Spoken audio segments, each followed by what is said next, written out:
La vida de la mayoría de las personas está atestada de cosas por hacer, cosas materiales, cosas en que pensar. Es una vida parecida a la historia de la humanidad, la que Winston Churchill definiera como una maldita cosa tras otra. Sus mentes están atestadas de pensamientos que se suceden uno tras otro sin parar. Esa es la dimensión de la conciencia del objeto, la cual constituye la realidad predominante de muchas personas y es la causante de tanto desequilibrio.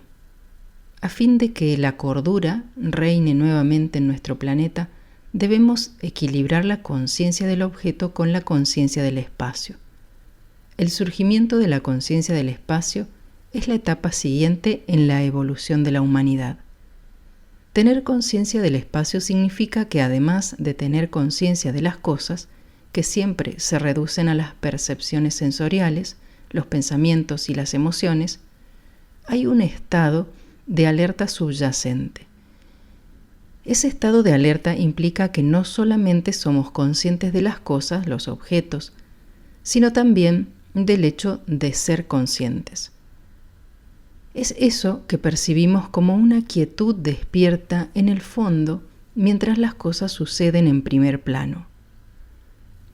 Es una dimensión que está presente en todos nosotros, pero que pasa totalmente inadvertida para la mayoría de las personas.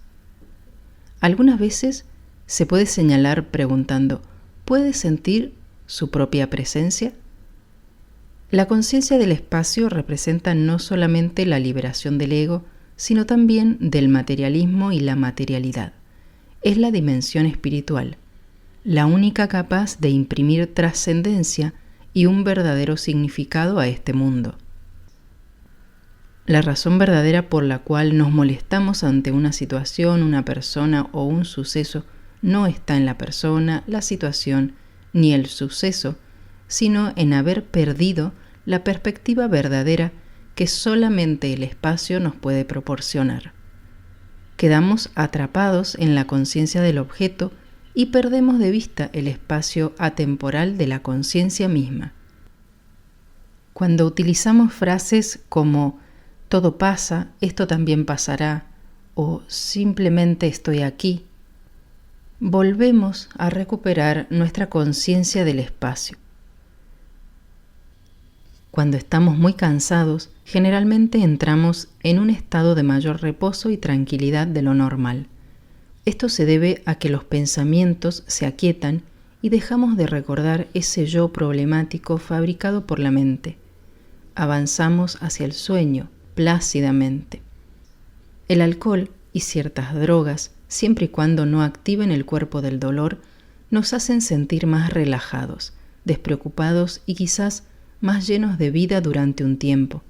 Podemos comenzar a cantar y bailar, manifestando esas expresiones características de la alegría de vivir desde tiempos remotos.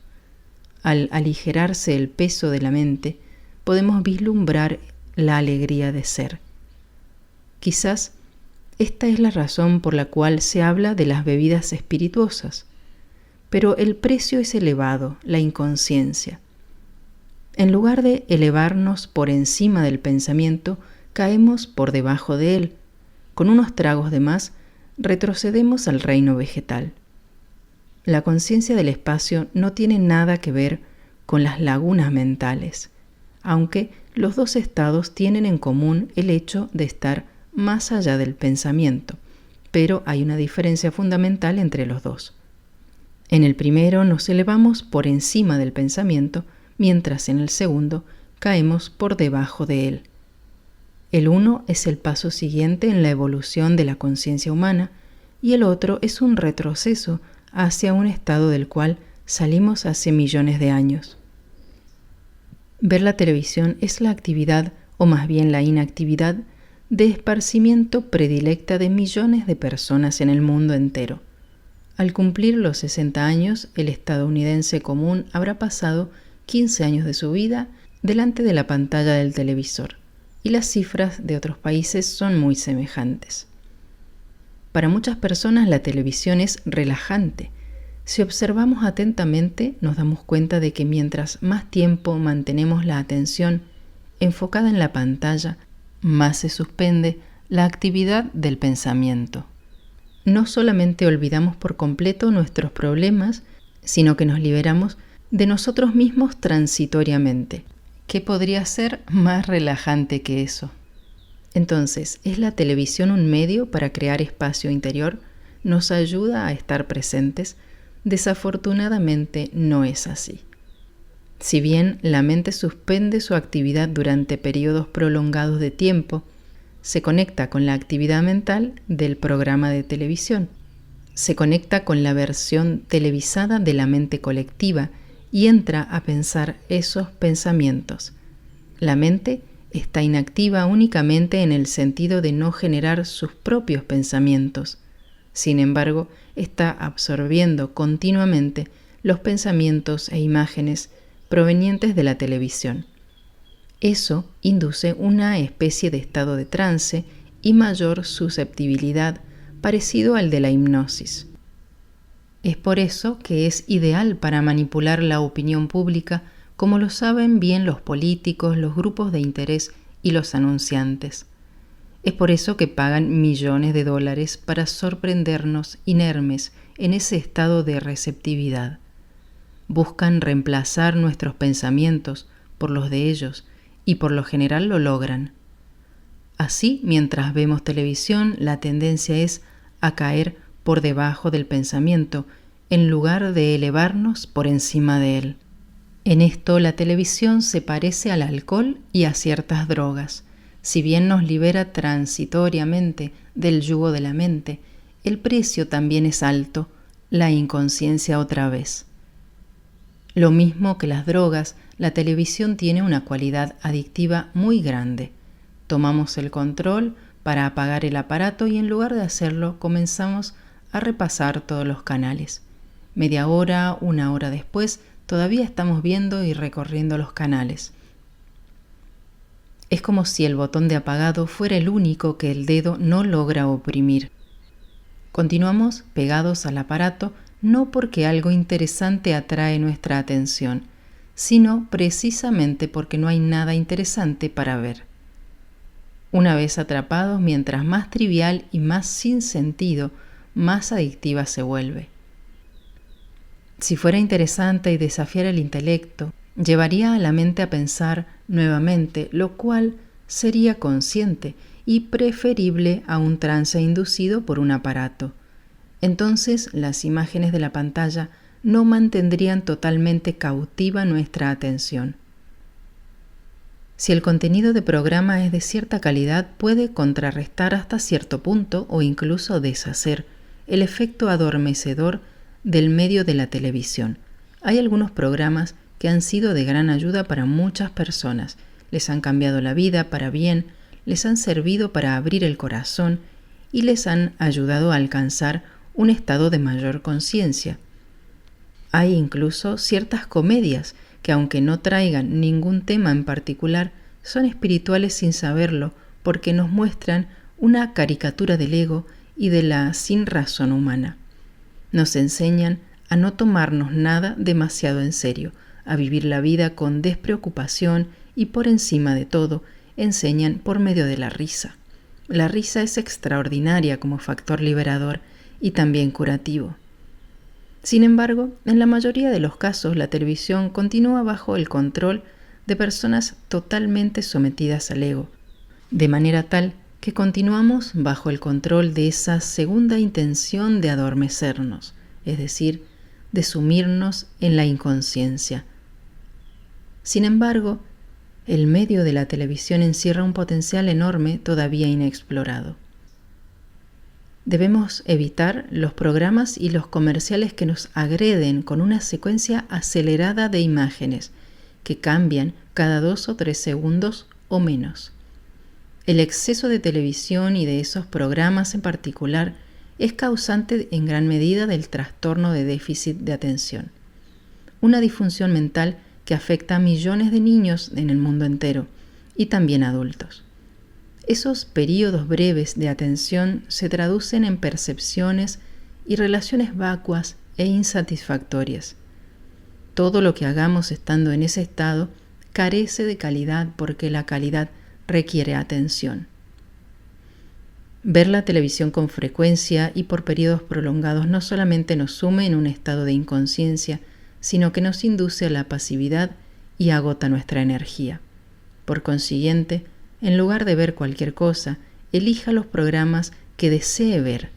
Cada vez que recuerde, sienta la vida dentro de su cuerpo mientras está frente a la pantalla. Tome conciencia de su respiración periódicamente. Aparte los ojos de la pantalla a intervalos regulares para que ésta no se apodere por completo de su sentido de la vista. No suba el volumen más de lo necesario para que la televisión no se apodere de su sentido de la audición. Oprima el botón de silenciar el aparato durante los comerciales. Asegúrese de no dormirse inmediatamente después de apagar o, peor aún, de quedarse dormido con el televisor encendido.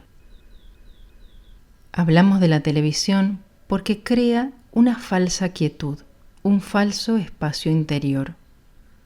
Al oír hablar del espacio interior, quizás usted se disponga a buscarlo, pero si lo busca como si se tratara de un objeto o una experiencia, no podrá encontrarlo. Ese es el dilema de todas las personas que buscan la realización espiritual, la iluminación o, en este caso, el espacio interior. Jesús dijo: el reino de Dios no vendrá con señales que puedan observarse. Tampoco dirán: ha llegado o aquí está, porque el reino de Dios está entre ustedes. El reino de Dios es ese espacio interior. Es un espacio nuestro, es la quietud de fondo que todos tenemos y todos hemos percibido en algún momento. Cuando no pasamos la vida insatisfechos, preocupados, nerviosos, desesperados o agobiados por otros estados negativos, cuando podemos disfrutar las cosas sencillas como el sonido de la lluvia o el viento, cuando podemos ver la belleza de las nubes deslizándose en el cielo o estar solos sin sentirnos abandonados, sin necesitar el estímulo mental del entretenimiento, cuando podemos tratar a los demás con verdadera bondad sin esperar nada de ellos, es porque se ha abierto un espacio, aunque sea breve, en medio de ese torrente incesante de pensamientos que es la mente humana. Cuando eso sucede, nos invade una sensación de bienestar, de paz vívida, aunque sutil. La intensidad puede variar desde una sensación de contento escasamente perceptible y lo que los antiguos sabios de la India llamaron Ananda, la dicha del ser. Al haber sido condicionados a prestar atención solamente a la forma, quizás no podamos notar esa sensación salvo de manera indirecta. Por ejemplo, hay un elemento común entre la capacidad para ver la belleza, apreciar cosas sencillas, disfrutar la soledad, relacionarnos con otras personas desde la bondad. Ese elemento común es la sensación de tranquilidad, de paz y de estar realmente vivos. Es el telón de fondo invisible sin el cual esas experiencias serían imposibles. Cada vez que sienta la belleza, la bondad, que reconozca la maravilla de las cosas sencillas de la vida, busque ese telón de fondo interior contra el cual se proyectan estas experiencias. Pero no lo busque como si buscara algo concreto. No podrá identificarlo y decir lo tengo, ni comprenderlo o definirlo mentalmente de alguna manera. Es como el cielo sin nubes, no tiene forma, es espacio, es quietud, es la dulzura de ser, y mucho más que estas palabras, las cuales son apenas una guía. Cuando logre sentirlo de manera directa en su interior, se profundizará. Así, cuando aprecie algo sencillo, un sonido, una imagen, una textura, cuando vea la belleza, cuando sienta cariño y bondad por otras personas, sienta ese espacio interior de donde proviene y donde se proyecta esa experiencia. Desde tiempos inmemoriales, muchos poetas y sabios han observado que la verdadera felicidad, a la que podemos denominar alegría de ser, se encuentra en las cosas más sencillas y aparentemente ordinarias. La mayoría de las personas, en su búsqueda incesante de experiencias significativas y extraordinarias, se pierde constantemente de lo mínimo, lo insignificante, lo cual quizás no contenga nada de insignificante. Nietzsche, el filósofo, en un momento de profunda quietud, escribió: «Cuán poco es lo que se necesita para sentir felicidad». Precisamente la cosa más mínima, la cosa más suave, la cosa más liviana, el sonido de una lagartija al deslizarse, un suspiro, una brizna, una gota de lluvia, una mirada. La mayor felicidad está hecha de lo mínimo. Es preciso mantener la quietud. ¿Y por qué es que la mayor felicidad está hecha de lo mínimo? Porque la cosa o el suceso no son la causa de la felicidad, aunque así lo parezca en principio. La cosa o el suceso es tan sutil, tan discreto, que compone apenas una parte de nuestra conciencia. El resto se lo deja al espacio interior, la conciencia misma, con la cual la forma, el suceso o la cosa no interfiere. El espacio interior, la conciencia y lo que somos realmente en nuestra esencia son la misma cosa. En otras palabras, la forma de las cosas pequeñas, mínimas, deja espacio para el espacio interior, para nuestra esencia, para nuestro ser verdadero. Y es a partir de allí que encontramos la felicidad. Sin embargo, para tomar conciencia de las cosas pequeñas y quedas, es necesario el silencio interior. Se necesita un estado de atención, de presencia. Otra manera de encontrar el espacio interior se relaciona con el pensamiento «¿quién soy?» o «yo soy», sin agregar nada más. Tome conciencia de la quietud que viene después del «yo soy». Sienta su presencia, el ser desnudo, sin velos, sin ropajes. Es el ser para el cual no hay juventud, vejez, riqueza, pobreza, bien o mal, ningún atributo. Es la matriz espaciosa de toda la creación, de toda forma. Es el telón de fondo. En el transcurso del día vemos y oímos toda una serie de cosas cambiantes que suceden una tras otra. Cuando nos percatamos por primera vez de estar viendo algo u oyendo un sonido, antes de que la mente le asigne un nombre o lo interprete, generalmente hay un vacío. Ese es el espacio interior. La duración de ese vacío varía de una persona a otra. Es fácil pasarlo por alto porque en muchos casos son brechas extremadamente breves, quizás de un segundo o menos. Lo que sucede es lo siguiente: cuando se produce una imagen o un sonido nuevo, hay una irrupción breve en el torrente habitual de pensamientos. La conciencia se aparta del pensamiento porque se la necesita para detectar una percepción. Una imagen o un sonido muy extraño puede dejarnos mudos, incluso en nuestro interior, es decir, que provoca un vacío. La frecuencia y la duración de esos espacios determinan nuestra capacidad para disfrutar la vida, para sentir la conexión interior con otros seres humanos y con la naturaleza. También determina nuestro grado de libertad frente al ego, porque el ego implica una inconsciencia total de la dimensión del espacio. Cuando tomamos conciencia de esos espacios vacíos, a medida que se producen naturalmente, poco a poco se prolongan y se experimentan con más frecuencia. Y se experimenta también la alegría de percibir sin la interferencia del pensamiento. Entonces, el mundo se nos presenta renovado, alegre y vivaz. Mientras más percibamos al mundo a través de la pantalla mental, de la absorción y la conceptualización, más inerte y desabrido se torna. En nuestra vida cotidiana, en nuestro día, podemos encontrar esos vacíos, esas irrupciones de cosas o nuevas o inesperadas, cosas que a lo mejor hasta son desagradables porque no las esperábamos, un contratiempo, algo que habíamos planeado de una manera y sale de otra forma y no nos gusta. Cualquier fenómeno de estos nos puede servir para abrir una brecha en esa mente automática y abrirnos paso hacia nuestro espacio interior, hacia esa fuente de felicidad.